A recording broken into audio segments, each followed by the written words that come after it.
Hello my friends, what I'm doing today is having a look at the contrast between conforming clothing, dynamic clothing and dForce. So I'll cut to the chase. dForce on DAZ is definitely the best of the three options, and conforming clothing is the worst depending on what you're trying to accomplish. But let me just explain the strengths of each. So what we have here is two micro fours, and what I'm going to do is I'm going to put a karate suit onto each of them. So we've got karate suit here and a karate suit here. This one's conforming, this one's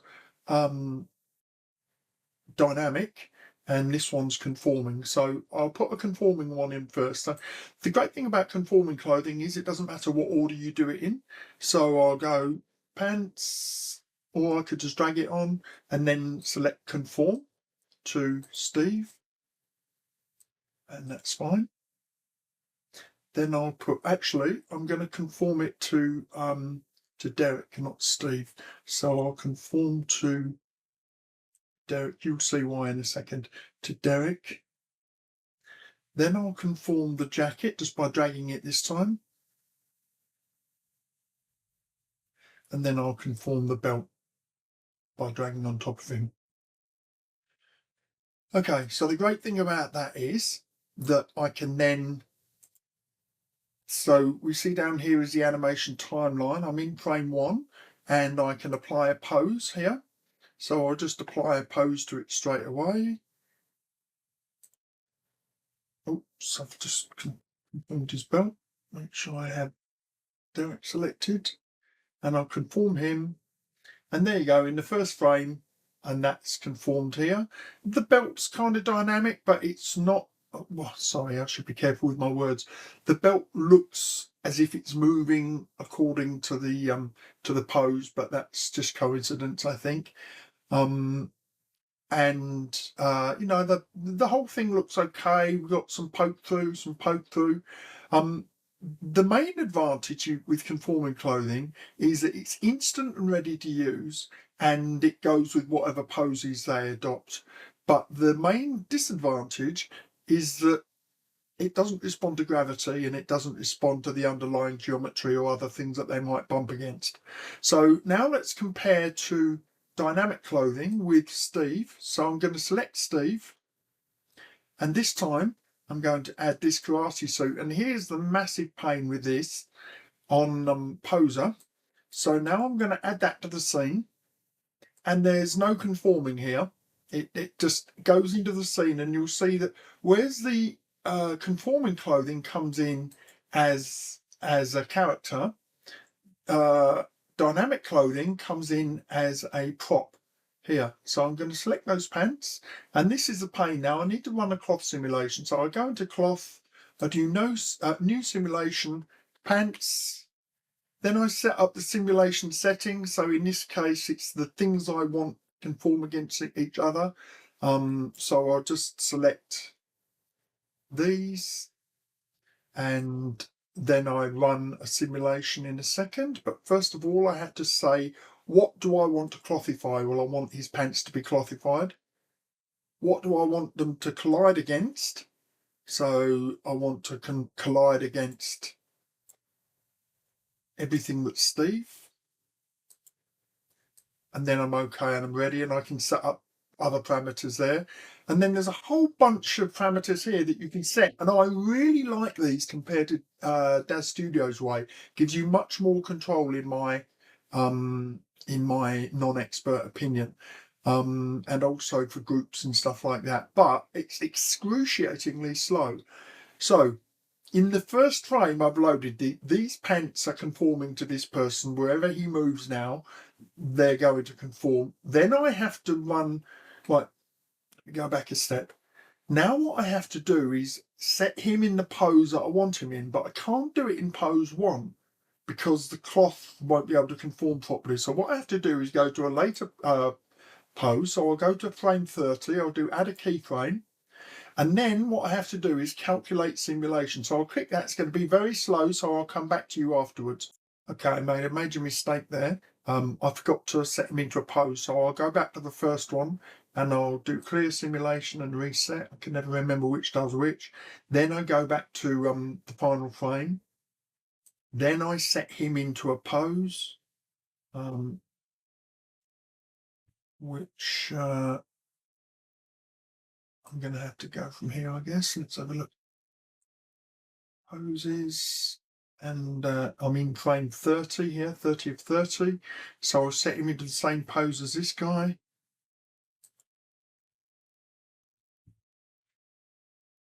Now, if you look at frame 1, he's in his T pose. Frame 30, he's in the actual pose I want.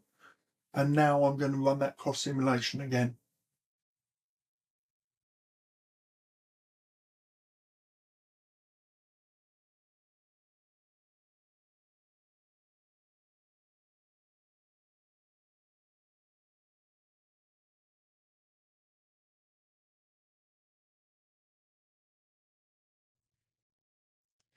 Okay, so that has now calculated that pants simulation, and now what I have to do is do the same for the top and for the belt as well. So let me just go and get the library here. And so you see here that there's an order that they have to be done. You see some poke through here. That's just a pair of underwear that I put on him, just so that it wouldn't flag as naked when the initial scene loaded. And then when I did the simulation, I didn't include the underwear in the collide against value. So what I have to do is calculate the layering. So the jacket is going to calculate on top of the trousers. The pants are going to calculate on top of the jacket and the trousers. And I have to set the collisions accordingly. So let's go back to the first frame, and I'm going to add the jacket. And now I have to calculate the simulation for that. So I can do the same simulation as I did for the pants. It's just, oh no, actually I can't. I have to do a new simulation jacket because I want this to collide against different things. And the more things here that I have it collide against, the slower it becomes. So I'm going to leave it collide against all three. I'm going to clothify Karate Jacket. I'm going to collide against Steve and somewhere in there's Karate Trousers, Karate Pants. So, okay, that's automatically done. Okay, that's self-collided, and that's done that because it's a child of Steve. And that appears to be fine. Right, okay, so I'll calculate that. I'll be back in a second. Okay, that's the jacket done, and now finally I have to add the belt, which is there. And again, I'll have to go through this new simulation, belt, and I'm just going to do vertex against cloth polygon to make the simulation quicker. And I'm going to clothify the karate belt. And I'm going to collide against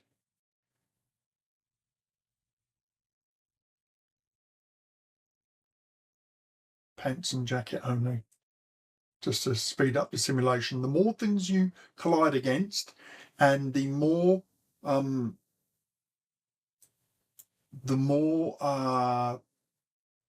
parameters here for collision options, the slower the simulation will be, and it rapidly gets out of hand.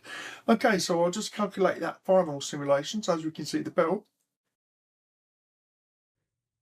Okay, as you can see, this is starting to spaz out, so I'm going to stop that. I'm not going to waste any time doing that. Obviously, the belt needed to collide against more things. So what I'm going to do is I'm going to clear and reset that simulation, go back to frame 1. I'm going to make sure that that simulates. Sometimes when you do a default DForce or cloth simulation, the bits just start flying off all over the place, particularly the vertices will fly off into space, as that was kind of doing. So you need to set more of this stuff, or in default force you need to set the simulation up more carefully. Why did I say it that way? Anyway, let's go. Right, calculate. Okay, I'm going to stop that. You can see that's going all over the place. So what this does is it highlights one of the problems with dynamic cloth on Poser. There are lots of dynamic cloth products that you can buy from Renderosity, but the purchaser has to do all of the work. They don't come pre-rigged and they don't just work automatically because of the way that Poser works. So if this, I've had this working, I'll probably have to go and read the manual to see how the belt was set up. Maybe it had a greater stiffness, or I had to collide it with the body. But you can see just this pain in the butt to get it working. But the advantage is, look at the way that this has responded to gravity. See these lovely folds in the cloth here, and the way that this jacket kind of folds open. So it's a much nicer end result. Now I want to compare that against dForce. So what we have here is a dForce figure and another dynamic cloth outfit. But you'll notice on this, without going into animation, on the very first frame of the timeline, this is already posed. And the reason is, I'm just going to add that outfit. With dForce outfits, or at least the modern ones, they can be saved pre-rigged for a frame one. You don't need to start with a T-pose and then drape them over 30 frames or whatever to get them to adopt the position of the body. They'll do that in the background. That they'll kind of go from whatever. They'll start from a T-pose, but then if I animated this, they'd move with the animation. But they also have this lovely hybrid conforming. So by default, they conform. And even if I didn't run a simulation here, that is still usable. But then if I want them to, respond to gravity or wind or something like that, then what I would do is come to here and I'd run a simulation. So I'll just run this now.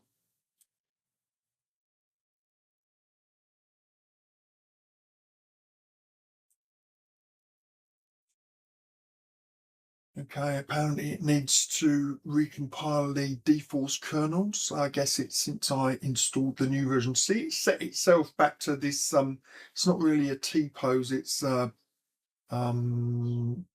inverted V pose, I guess you'd say, or a mountain pose if you know martial arts. But it automatically does that. But then all future poses, if I went into the timeline, go back to the previous keyframe or back to the previous pose. But you can see how quickly this simulation occurs. I didn't have to mess about loading jackets and belts and pants separately. They all loaded as one. And the seller is the one who does the work calculating the best simulation setting. So a karate gi is quite stiff fabric, almost like a burlap or canvas, I guess you'd call it. And look how quickly that occurred compared to the Poser, which took, what, 10 minutes per item. So there are times for conforming clothing like we have in Poser. You know, this one here, close enough is often good enough, but it's going to require some post work. And Poser, when it works, the cloth simulation's actually really quite good. Arguably even better than DAZ Studios, but look how quick that's ready to use straight away. So just an overview there, guys. I hope you found that interesting, and you take care.